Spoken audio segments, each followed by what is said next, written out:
Hi everyone, Adrienne here. So today I am doing a review of The Castle of Otranto by Horace Walpole. I'm totally not going to stop you from reading it. However, this is just my opinion. Feel free to disagree with me. But oh boy, here we go.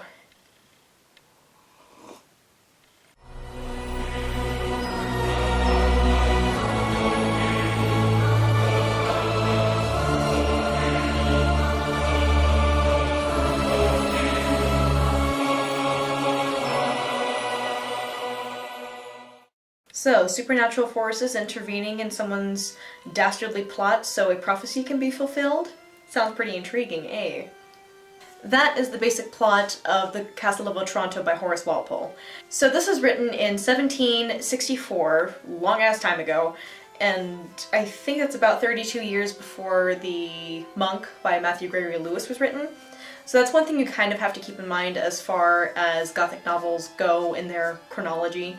And another thing too, this is considered the first Gothic novel in English, which sounds pretty cool. Like, no one had ever combined these elements into one novel before, certainly. So Horace Walpole was onto something. However, what made me kind of cringe at this book was the writing style. Horace Walpole was a little bit long-winded, and I'm totally not going to say that that's a bad thing. That can happen in certain pieces of Gothic literature, especially when you're dealing with the late 18th century, early 19th century. That was just how it was. However, The Monk I did not find long-winded at all. It flowed very nicely.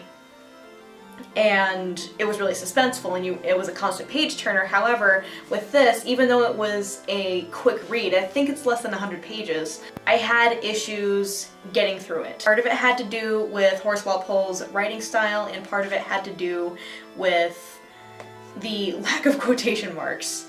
If anyone has any idea where I can get a hold of an edition that actually has quotation marks, that would be great. So if you're someone who is used to reading things, particularly novels, with quotation marks, this will be a little bit tougher to get through. And another thing that kind of bothered me was that because of the way that this was written, because of the language and the quotation marks, or lack thereof, because of that, it seemed that the action was concentrated in the beginning and the end. Not necessarily that there wasn't anything happening in the middle of the book, but it just felt like there wasn't because of the writing style. It kind of sucked. There were things going on, and I was aware of the things going on, but because of the way Horace Walpole writes in this particular novel, it didn't feel like there was a lot going on. That kind of put me off, just a little bit. However, the story in and of itself, I thought it was pretty good. He was a genius in combining these elements together, supernatural, a bit of a love story, the theme of this maniacal ruler, the theme of this licentious ruler who thinks he can take matters into his own hands to keep himself from going extinct. I thought it was pretty cool. I'll go ahead and read the back for you guys. Sorry, you're gonna have to excuse me, I don't have my glasses on. Professing to be a translation of a mysterious Italian tale from the darkest Middle Ages, the novel tells of Manfred, Prince of Otranto, whose fear of an ancient prophecy sets him on a course of destruction. After the grotesque death of his only son Conrad on his wedding day, Manfred determines to marry the bride-to-be. The Virgin Isabella flees through a castle riddled with secret passages. Chilling coincidences, ghostly visitations, arcane revelations, and violent combat combine in a heady mix that terrified the novel's first readers.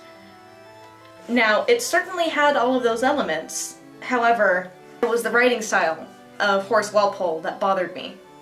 Because of his long-winded presentation and because of the lack of quotation marks, this felt a little more like a chore to read. Certainly The Monk did not. I flew through that thing, and the reason why I was reading through every sentence twice in The Monk, as I had mentioned in my review of The Monk, the reason why was because I was enjoying the writing style. I loved the way he described things and stuff like that. The reason why I would have to read through each sentence of this twice was to make sure I knew who the hell was talking and what the hell was going on. Even though this is less than 100 pages, I found it really hard to get through, and it just became a chore. I'm really sorry. I think if you gave the material to Matthew Gregory Lewis and had him write the story, I would have enjoyed this a lot more, but sorry, Horace. You didn't do it for me, bro. I'm sorry. I'm sorry. I deeply apologize. You were on the right track, you just need a little help. Sorry, bro. Sorry, bro. However, that being said, I want to talk to you guys about a little bit of information regarding the Castle of Otranto that I found interesting. I think before or after the novel was written, Horace Walpole began construction of his own Gothic castle. And here are some pictures of it right here!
And tell me that is not the natural habitat of a goth. Try and tell me that place does not rock. I want to go there when I visit the UK finally.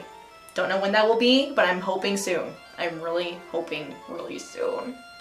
Anyway guys, that is my review of The Castle of Otranto by Horace Walpole. I hope you guys enjoyed it and learned something from it. If you have any thoughts about The Castle of Otranto that you'd like to share with me, please by all means put them in the comments below. I would love to read them and discuss them with you.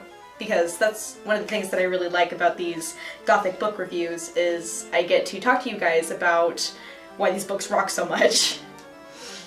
Anyway, I hope you guys enjoyed this review and I will see you guys later. Bye!